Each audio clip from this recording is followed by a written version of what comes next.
Hello बच्चों, good morning to all of you. तो आज हम लोग कंसंट्रेशन टर्म का अगला लेक्चर लेके आने वाले हैं जो मोल फ्रैक्शन के ऊपर होगा, यानी मोल प्रभाज के ऊपर होने वाला है।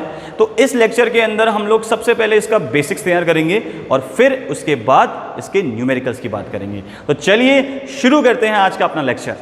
तो मोल फ्रैक्शन क्या चीज होती है, सबसे पहले हम लोग इसके बेसिक को समझेंगे और बहुत ही आसान तरीके से समझने वाले हैं। ध्यान से देखो, सपोज करो बच्चों हमारे पास एक सॉल्यूशन है, तो उस सॉल्यूशन के अंदर क्या क्या चीजें होती हैं बताओ जरा जल्दी से। एक होता है सॉल्यूट, बहुत बेसिक से स्टार्ट कर रहा हूं, और दूसरा अपने पास क्या होता है इसके अंदर, सॉल्वेंट। क्लियर? एक सॉल्यूट होता है सॉल्यूशन के अंदर और एक सॉल्वेंट होता है।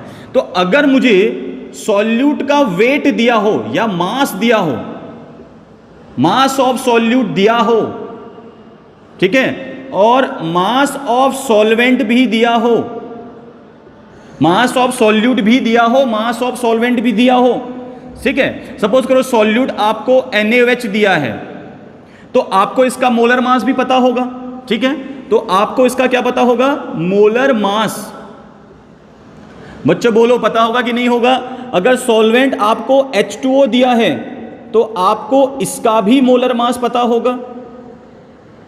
क्लियर है? इतनी बातें क्लियर हो गई। सपोज करो आपको एक सॉल्यूट दिया है NaOH, उसका आपको मास गिवन है और उसका आपको मोलर मास भी पता होगा। एक सॉल्वेंट है H2O, इसका मास आपको दिया हुआ है और मोलर मास तो आपको पता ही होगा H2O का कितना होता है, 18, और इसका होता है 40। तो अब हम यहां से क्या निकाल सकते हैं, अगर हमें ये दो चीजें गिवन हो तो यहां से हम क्या निकाल सकते हैं, मोल निकाल सकते हैं। क्या निकाल सकते हैं, मोल।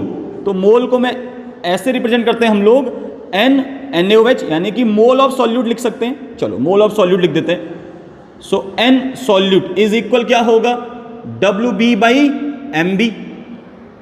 बोलो मोल यही होता है अपने पास। अगर मुझे सॉल्वेंट के मोल निकालने हो तो मोल ऑफ सॉल्वेंट, और सॉल्वेंट भी हमको दिया है, सो WA/MA।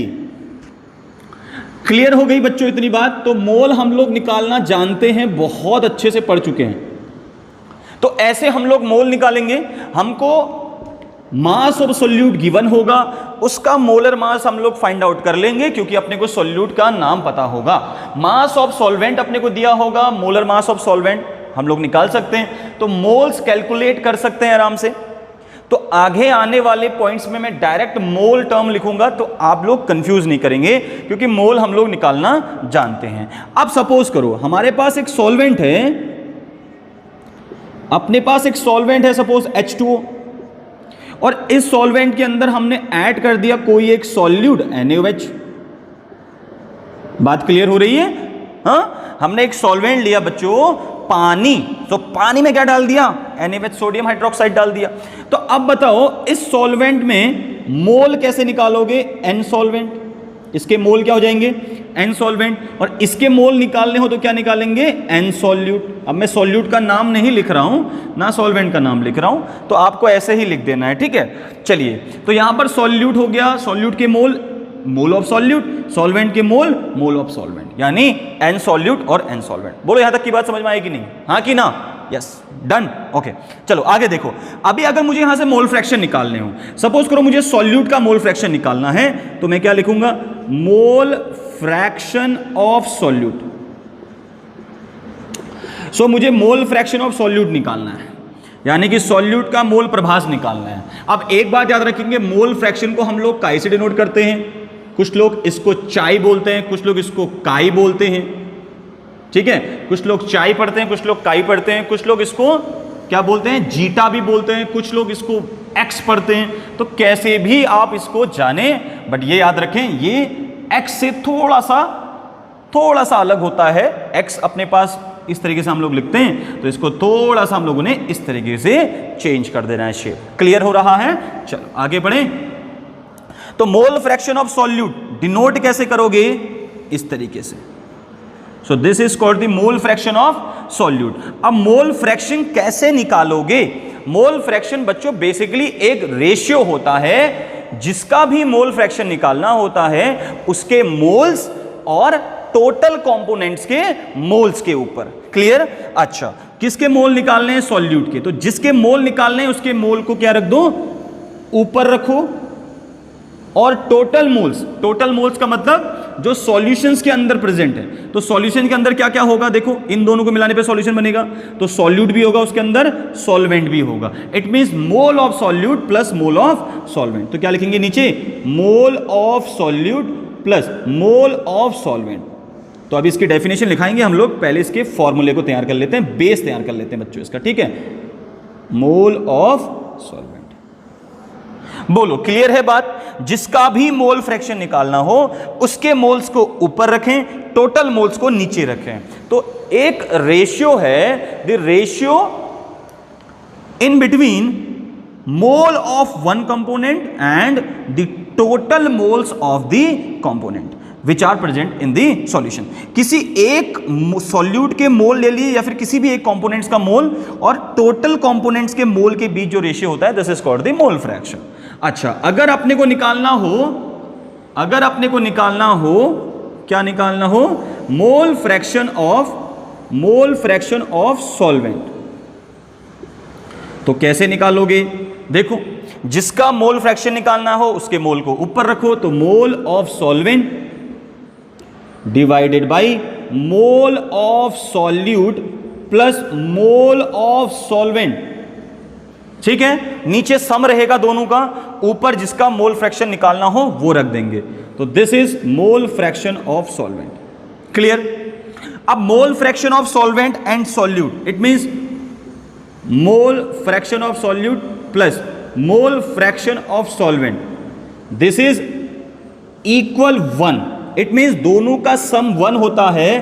तो हमेशा आप एक बात याद रखना बच्चों, कि जो मोल फ्रैक्शन की वैल्यू होगी ना न्यूमेरिकल पोर्शन में, वो हमेशा 1 से कम आएगी। अगर आप मोल फ्रैक्शन ऑफ सॉल्यूट निकालोगे तो वो 1 से कम आएगी, मोल फ्रैक्शन ऑफ सॉल्वेंट निकालोगे तो वो भी 1 से कम आएगी, और दोनों का सम कितना होगा? इक्वल 1।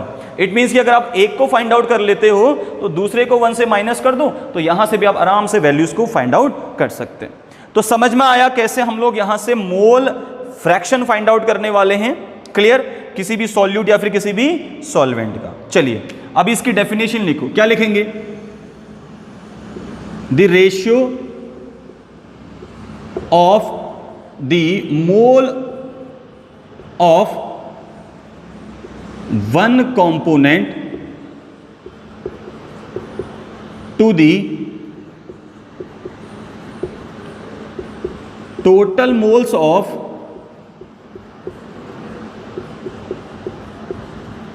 all components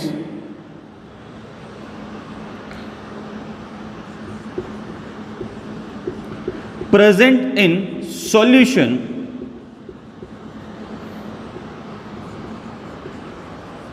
called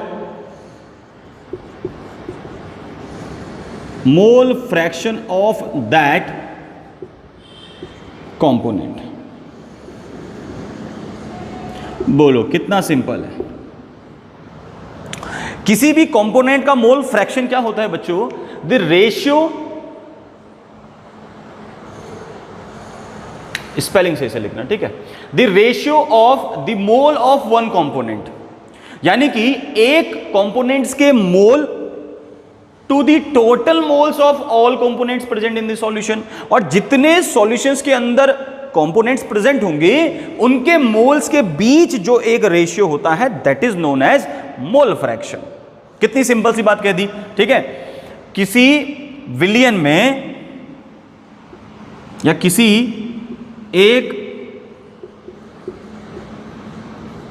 यौगिक के मोल व विलियन में उपस्थित सभी यौगिकों के मोलों के मध्य के अनुपात को मोल प्रभाज कहते हैं।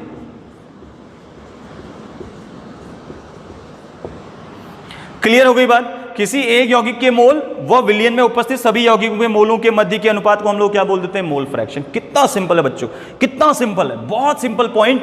The ratio of the mole of one component, एक कंपोनेंट के mole to the total moles of all component present in the solution.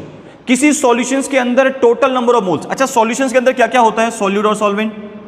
तो इसका मोल फ्रैक्शन निकालना हो तो इन दोनों के सम से क्या कर दोगे? इसके मोल को डिवाइड कर दोगे, जो हमने किया। जल्दी से नोट कर लीजिए इसको। आई होप समझ में आ ही गया होगा। अगर थोड़ा सा भी डाउट हो तो कमेंट सेक्शन में जरूर लिखें यार, ठीक है। वीडियोस को लाइक जरूर करें। जितने भी बच्चे अभी नए जुड़े हैं मेरे से, या जितने भी बच्चे मेरे चैनल से नए जुड़ रहे हैं, तो बच्चों सब्सक्राइब करके जरूर जाएं, बेल आइकन को प्रेस करें ताकि आने वाली वीडियोस आप तक जल्दी से जल्दी पहुंच जाए, है ना। चलिए, तो आप लोगों का सपोर्ट बहुत ज़रूरी है, बिना सपोर्ट के हम लोग कुछ नहीं। इरेज करें। चलिए, अभी इस पे देखते हैं कुछ न्यूमेरिकल, कैसे न्यूमेरिकल बनते हैं, कैसे हम लोग मोल फ्रैक्शन फाइंड आउट करेंगे, ये चेक करते हैं। चलिए, धीमे धीमे सीखेंगे, बहुत धीमे धीमे। मैं फिर आपको बोल रहा हूं, मोल फ्रैक्शन से कोई डाउट नहीं रहेगा। जितने भी लेक्चर में देता हूं वो सभी कंप्लीट लेक्चर रहते हैं, कोई भी चीज़ मिस नहीं होती है। क्लास 12th का हम लोग बहुत टाइम से नहीं डाल पा रहे हैं, तो डालेंगे अभी धीमे धीमे। चलिए, पहला क्वेश्चन करते हैं। If 2 gram of NaOH dissolved in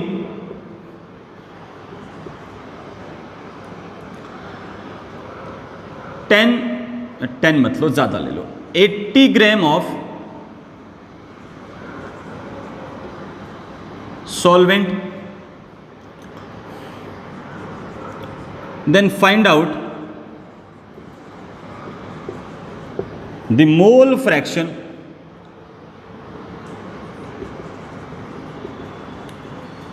of solute NaOH and solvent. अच्छा, सॉल्वेंट तो हमें दिया नहीं है, तो यूनिवर्सल सॉल्वेंट क्या होता है? यूनिवर्सल सॉल्वेंट क्या होता है भैया? यूनिवर्सल सॉल्वेंट क्या होता है? H2। तो हम लोग क्या ले लेंगे? यूनिवर्सल सॉल्वेंट, H2O मान लेंगे इसको।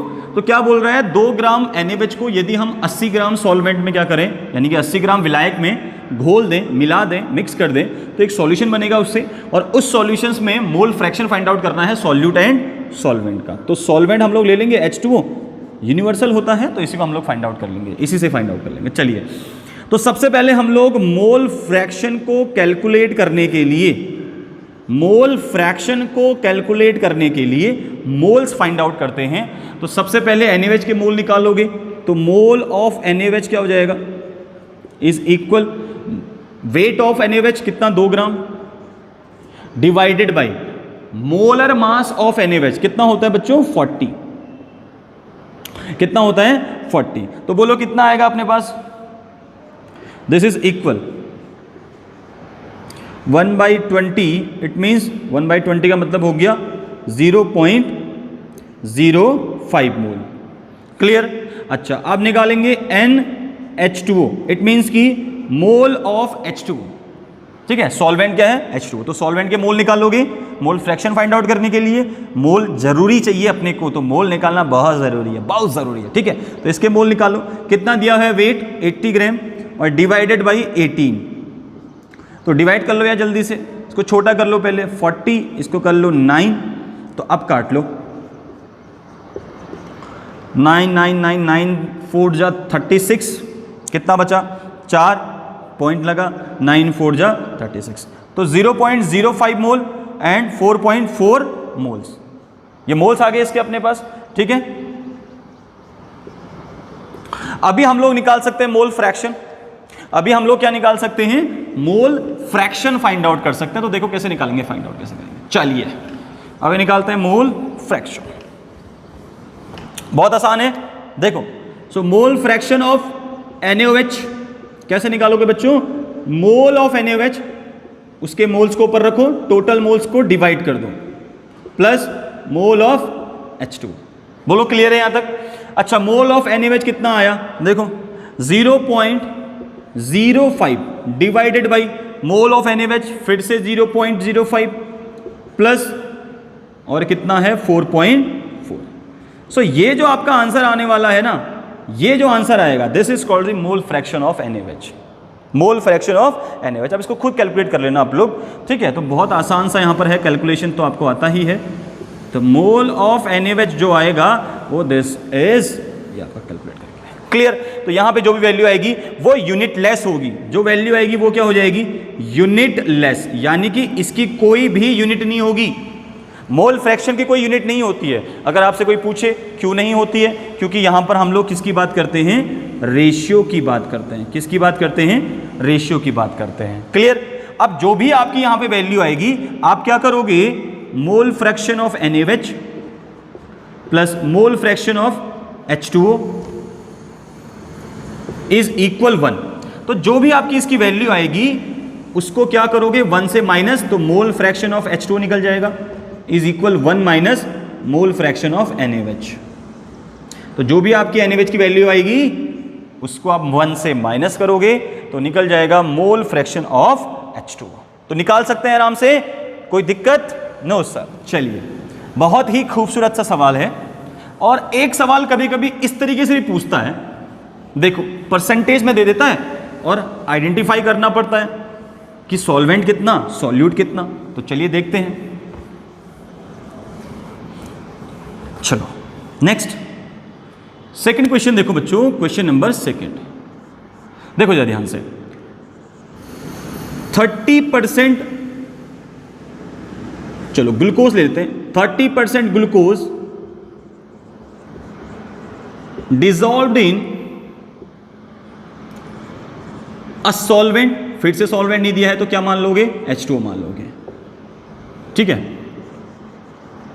And form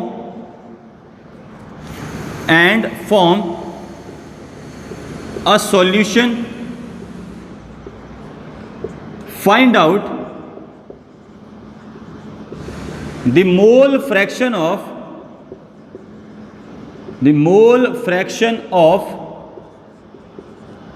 glucose and solvent। अभी सॉल्वेंट दिया नहीं है तो हम लोग सॉल्वेंट लिखेंगे, लेकिन ब्रैकेट में मैं H2O लिखते रहूं। तो कितना सिंपल क्वेश्चन है, 30% ग्लूकोज डिजॉल्व्ड इन सॉल्वेंट। देखो सॉल्वेंट का वेट अपने को नहीं पता है, तो क्या बोल रहा है कि 30% है अपने पास ग्लूकोज जो कि है अपने पास सॉल्यूट। तो बताओ सॉल्यूशन कितना बनेगा, 100% सॉल्यूशन बनेगा अपने पास। तो सॉल्यूशन कितना बनेगा, 100%। तो 100 में से 30 को माइनस कर दो, कितना बचा, 70%। तो 70% क्या होगा अपने पास, सॉल्वेंट, इट मींस कि H2O। तो सॉल्यूशन में 100% सॉल्यूशंस के अंदर 30% अमाउंट दिए ग्लूकोज की, तो 70% क्या हो जाएगा, सॉल्वेंट। अब इसी परसेंट को ग्राम में कन्वर्ट कर लो। सपोज करो ये अपने पास 30 ग्राम था, तो ये अपने पास कितना, 100 ग्राम। तो बोलो यार सॉल्वेंट कितना हो जाएगा, 70 ग्राम। तो अभी अमाउंट पता लग गई, अब क्या निकाल सकते हैं, मोल निकाल सकते हैं। सो मोल ऑफ ग्लूकोज कैसे निकालोगे, is equal weight of glucose कितना है, 30, मोलर मास होता है ग्लूकोज का 180, मेरे को पता है, आप लोग फाइंड आउट करोगे। सो 0 से 0 कैंसिल, 3 6 18, तो 1/6 ऐसे रहने दो।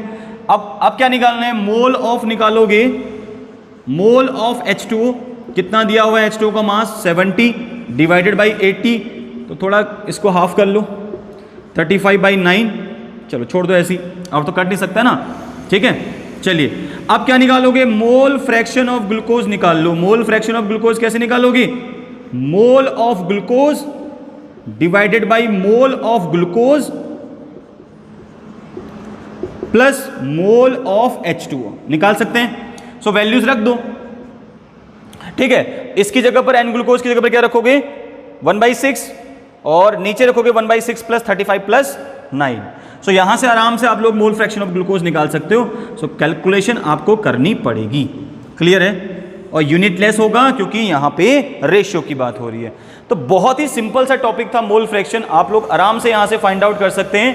तो मिलते हैं अगले लेक्चर के अंदर। नेक्स्ट लेक्चर में हम लोग पीपीएम की बात करेंगे, पार्ट्स पर मिलियन की छोटी सी वीडियो होने वाली है, तो ज़रूर देखें और इस चैनल को ज़रूर सब्सक्राइब कर लें ताकि आने वाली नई वीडियोज़ आप तक जल्दी से जल्द पहुँच सकें। सपोर्ट करें, अपना प्यार दें, खूब सारा प्यार आपका मिल रहा है और उम्मीद है कि आप लोग और अच्छा प्यार देंगे और आगे तक इस चैनल को लेके जाने वाले हैं। मैं फिर आपको एक बार फिर बोल रहा हूँ, जब आप हैं तो मैं हूँ, आप नहीं तो मैं नहीं। तो मिलते हैं अगली वीडियो के साथ, तब तक देखते रहिए अपने खूबसूरत सा चैनल केमिस्ट्री वाला। जय हिंद।